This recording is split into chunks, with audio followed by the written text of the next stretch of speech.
I don't work the anniversary shift anymore. I'm 34 now, living in Providence, Rhode Island, and it's been almost 3 years since I left Fall River. I still tell people I moved for better hours. That part is technically true. I just don't tell them what happened the last week I worked at the Lizzie Borden House. Back then, I wasn't into ghost stories. I'd taken the job in the summer of 2022 because it paid a little more than the real estate office I'd been at before, and I needed steady work. The house had already been a bed and breakfast for years. Tour groups during the day, overnight guests who wanted to say they'd slept where Andrew and Abby Borden were killed in 1892. Most of them came for the history. Some came hoping for something else. I came for a paycheck. At first, it was just another property to manage.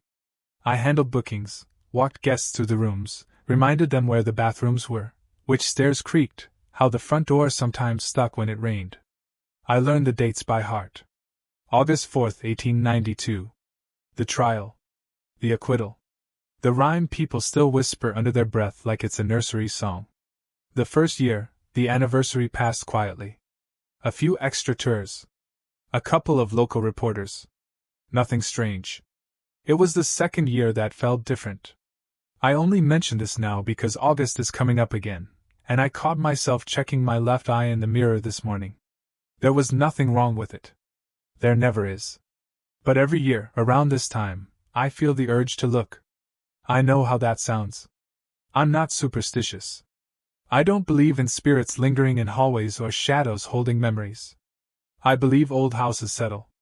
I believe people project things onto places with violent histories. But I also know that something changed that week. Not all at once. Not dramatically. Just enough that I stopped staying overnight unless I absolutely had to. And that last shift, the one I don't work anymore, started like any other summer evening in Fall River. Warm air, tourists lingering on the sidewalk outside, and the house behind me standing quiet, as if it had already decided something I hadn't. The first time I noticed something off, it was just after check-in on August 2nd, 2023. It was a Wednesday. Hot, humid, the kind of late summer day where the air feels heavy even after sunset. We had 4 rooms booked at the Lizzie Borden House, all couples in their 30s or 40s. Mostly history enthusiasts. I gave the standard tour around 7:30 p.m., pointed out the sitting room, the staircase, the guest rooms named after the family. Same script I'd given dozens of times. Everything felt normal. Around 10 p.m., I was in the small office near the back hallway, finishing paperwork. The house tends to quiet down after 9. You can usually hear the refrigerator hum from the kitchen and the occasional car passing on 2nd Street. That night, it felt unusually still.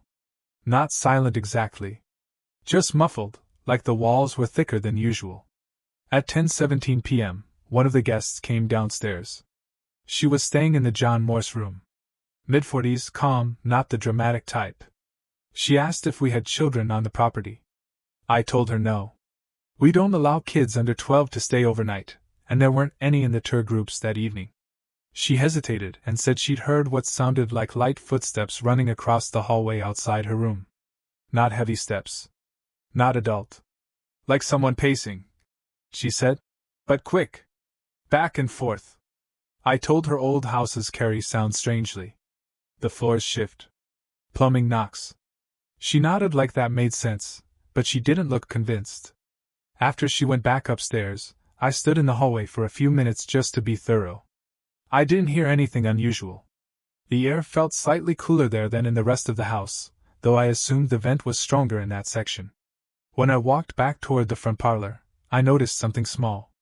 The framed photo we keep on the hallway table, the one of the original crime scene sketch, was tilted slightly to the left. I remember adjusting it earlier that afternoon. I'm particular about that kind of thing. I straightened it again and pressed it back firmly against the wall. As I turned to leave, I caught the faintest sound behind me.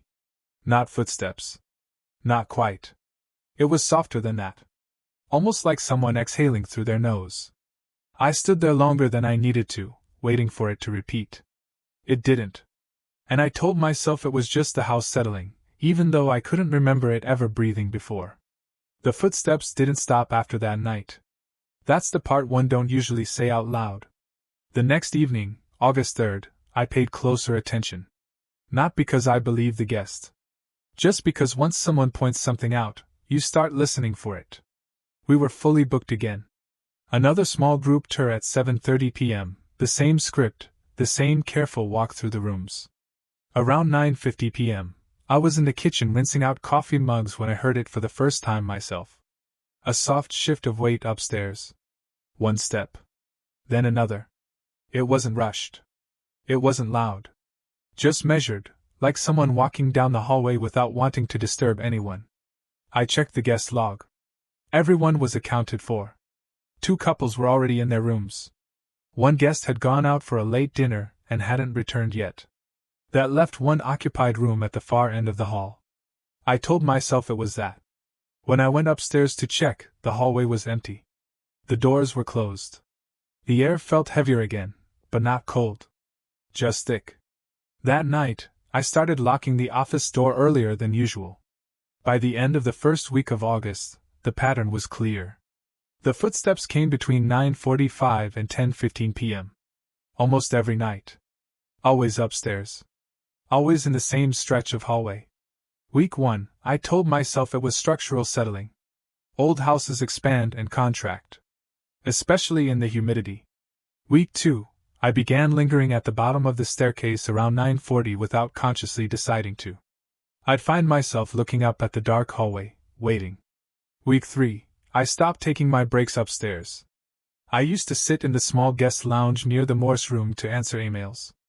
After a while, I moved everything downstairs. It wasn't fear. Not exactly. It was anticipation. There were other small things. The framed photo in the hallway began shifting again. Not dramatically. Just slightly off-center every few days. I tightened the wire behind it. Pressed it firmly against the wall. It still leaned left by morning. Once, I found the closet door at the end of the hallway cracked open. I was certain I'd shut it earlier. I remember testing the latch because it sticks sometimes. That's the kind of thing I notice. I began doing small checks before locking up. Closet closed. Photo straight. Lights off in sequence. Count the doors. Front, side, back. I charged my phone fully before every shift, even though the office landline worked fine. I started leaving the hallway lights on later than necessary. Just until the footsteps finished. They always stopped after a minute or two. And I'd stand there, listening to the quiet that followed, telling myself I'd gotten used to the building's rhythm. It wasn't until the night of August 3rd that something shifted. The footsteps came at 9:52 p.m., right on time. But this time, they didn't stay in the hallway. They stopped directly outside the room I had just checked. And for the first time, I felt certain they were waiting for me to notice. By August 4th, the pattern should have felt predictable. Instead, it unraveled. The anniversary fell on a Friday that year. We'd been booked solid for weeks. Guests checking in with printed articles, asking detailed questions about the autopsy reports, about the trial, about the acquittal. Some of them treated it like a pilgrimage. Others like a thrill. I treated it like inventory and scheduling. The footsteps came earlier that night. 9:18 p.m. I remember because I had just glanced at the clock over the kitchen doorway. Not upstairs. Directly above me. I was standing in the dining room when I heard it. A slow crossing from one side of the ceiling to the other. The dining room sits beneath what used to be Andrew and Abby's bedroom. I know the layout well enough that I can picture where someone is just by the sound of their movement overhead. Only no one was assigned to that room. It had been empty all evening. I went upstairs immediately, more irritated than afraid. I assumed someone had wandered in during the tour and forgotten which room was theirs. The door was closed. When I opened it, the room was dark and still. The bed was perfectly made. The air felt warmer than the hallway. Stagnant. I stood there long enough to feel uncomfortable about how long I was standing there. Nothing moved. Nothing shifted. No explanation presented itself. I closed the door and told myself I'd misjudged the acoustics. Around 10 p.m., something else happened. One of the tour guides, a woman named Claire, had stayed late to help manage the larger crowd. We were standing in the parlor, finishing up paperwork, when she pressed her fingers to her left eye. She said it felt like a sharp pressure behind it. Sudden. Intense. Like someone pushing from the inside. I remember that detail because it was oddly specific. Less than a minute later, I felt it too. Same place. Left eye. A quick, piercing ache that lasted maybe 5 seconds before fading completely. Claire looked at me without saying anything. I didn't say anything either. It felt childish to draw a connection. Coincidence happens. Migraines happen. Still, either of us laughed it off. The third incident came just before midnight. A small group had gathered in the front sitting room. Final walkthrough before bed. I gave the usual reminder to silence phones out of courtesy. A phone rang anyway. Not a notification. Not a vibration. A full ringtone. The woman holding it stared down at the screen for a long second before showing it to me. Her hands were steady. Her voice wasn't. She said very plainly, "It says Mom?" Someone behind her asked if she needed to take the call. She shook her head and said, "She passed away 2 years ago." There was no dramatic reaction. No one screamed. The phone stopped ringing on its own. I told her it was probably a glitch. Spam calls can spoof contact names. Software bugs happen. She nodded, but she didn't unlock the phone to show me the call log. She just powered it off and slipped it into her bag. The room felt smaller after that. Not darker. Just compressed. By 12:30 a.m., everyone had gone upstairs. I did my final checks. The framed photo in the hallway was straight. The closet door was closed. The lights were off in sequence. When I reached the bottom of the stairs, I paused. Because I realized something had changed. For the first time since this started, there were no footsteps at all. No sound upstairs. No settling. No faint shift of weight. Just a silence so complete it felt like the house was holding something back. And I couldn't decide which was worse, the noise I had gotten used to, or the absence of it. I should have left it alone. By 1:07 a.m., the house was completely still. I had finished locking the front door and turning off the last lamp in the parlor. Normally, by that point, I would wait for it. The soft pacing upstairs. The familiar minute of sound that had become part of the building's rhythm. But there was nothing. No footsteps. No creaks. No air moving through the vents. Just a flat, heavy quiet. I stood at the bottom of the staircase longer than I meant to. Telling myself it was a relief. That maybe whatever had been settling or shifting had finally settled. Instead, I felt unsettled by the lack of it. I checked my phone. 1:12 a.m. I remember thinking, if it's structural, it should still be happening. Wood doesn't just stop reacting to humidity because it's an anniversary. That was the first time I framed it that way in my head. I told myself I was being ridiculous. That I just needed to confirm everything was secure so I could go to sleep in the small staff room off the kitchen. That's all this was. A security check. I grabbed the spare key ring from the office drawer. My hands were steady. I wasn't panicked. Just methodical. The staircase always creaks in the middle, third step from the top. I stepped around it without thinking. I had learned the house's habits. The hallway lights were dimmed but still on. A soft yellow glow against the wallpaper. All the guest doors were closed. I walked slowly to the far end of the hall. The empty room. The one directly above the dining room. I hadn't planned to go in there specifically. But once I was standing in front of it, it felt like the obvious place to check. I told myself I needed to prove there was nothing unusual about it. That the footsteps had been imagination layered over expectation. The air felt warmer there again. Thicker. I rested my hand on the doorknob. It wasn't cold. It wasn't rattling. It felt completely ordinary. For a few seconds, I considered turning around. Telling myself it didn't matter.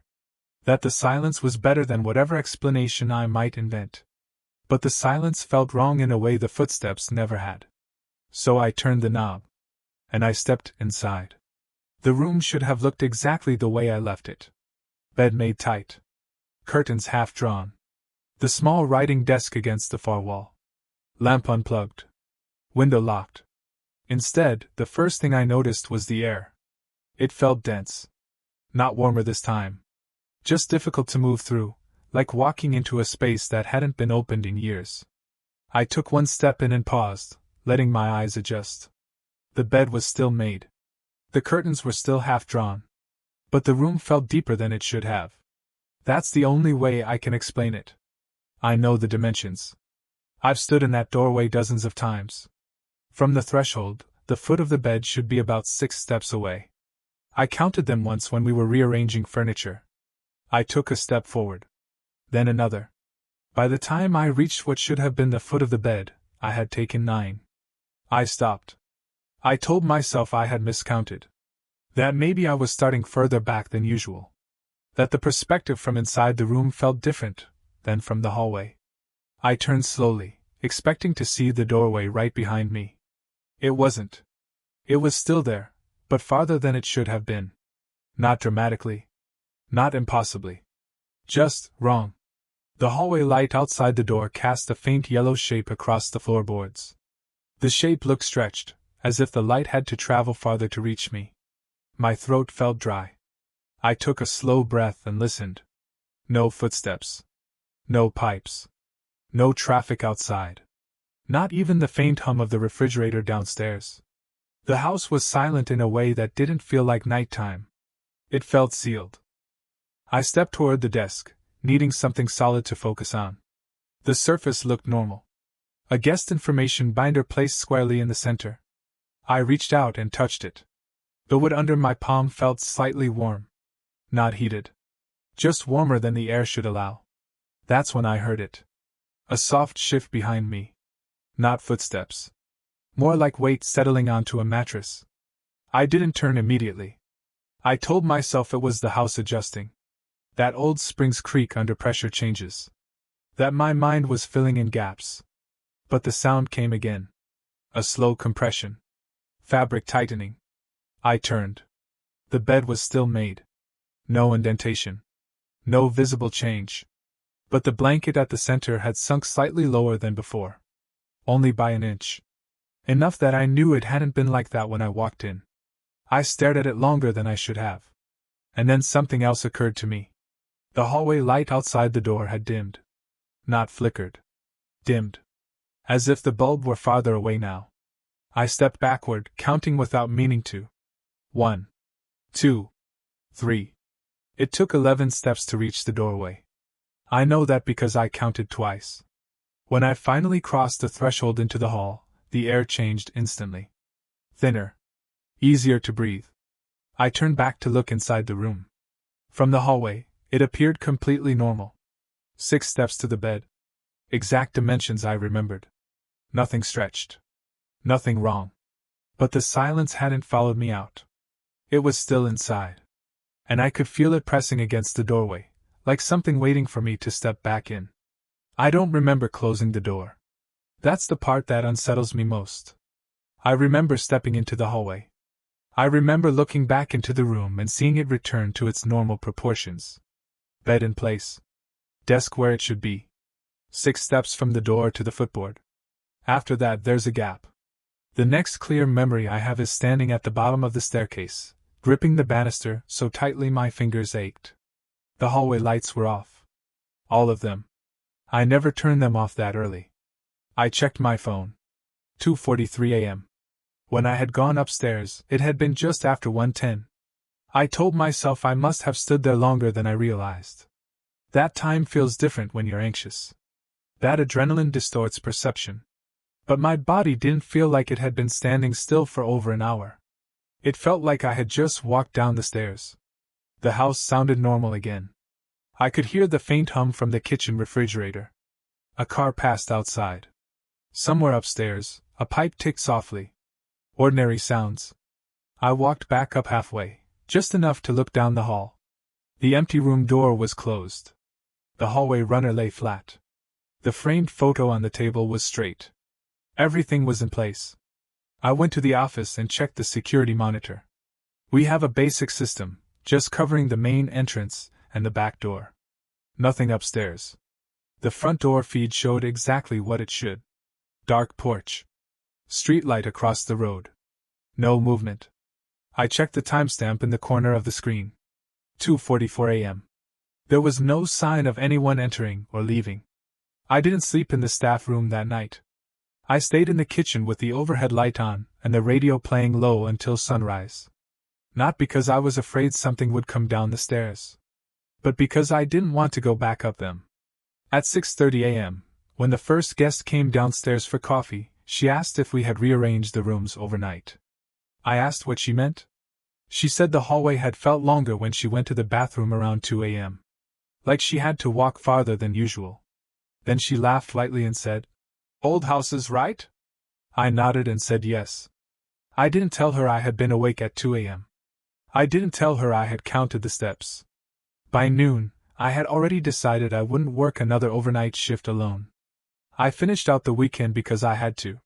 Bookings were full. Staff was short. But something in me had shifted. Not panic. Not belief. Just an understanding that the house didn't need to show anything dramatic. It only needed to change something small. And let you notice. I don't live in Fall River anymore. It's been just over 2 years since that August. I moved to Providence that October, told everyone I wanted something closer to family, something less seasonal. I work in property management now. Apartment buildings. New construction. Clean lines. Predictable layouts. Places where the hallways don't change length. Most days, I don't think about the house at all. Until August comes back around. It starts small. I wake up earlier than usual. I check the time more often. I catch myself counting steps without meaning to. From my bedroom to the kitchen. From the elevator to the parking garage. I always count them twice. They've never changed. Not here. But I still check. I also still check my left eye in the mirror every morning during that first week of August. There's never anything there. No redness. No swelling. No pain. Just the memory of pressure. Last year, on August 4th, I was driving home from work around 9:45 p.m. I remember the time because I glanced at the dashboard clock when I felt it. Not pain. Just a brief, familiar heaviness behind my left eye. It lasted maybe 3 seconds. When it faded, I told myself it was stress.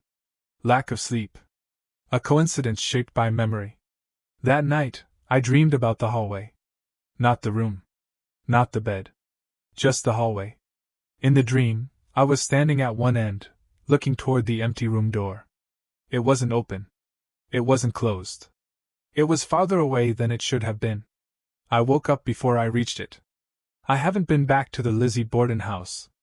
I don't follow the anniversary coverage anymore. I don't read guest reviews. I don't check to see who works there now. But sometimes, when I'm walking down a corridor alone at night, I feel that brief hesitation before taking the first step. A quiet question in the back of my mind. Whether the distance in front of me is still what it was yesterday. And every August, at exactly 9:52 p.m., I find myself standing still for a moment, waiting to hear footsteps that haven't followed me here. At least, not yet.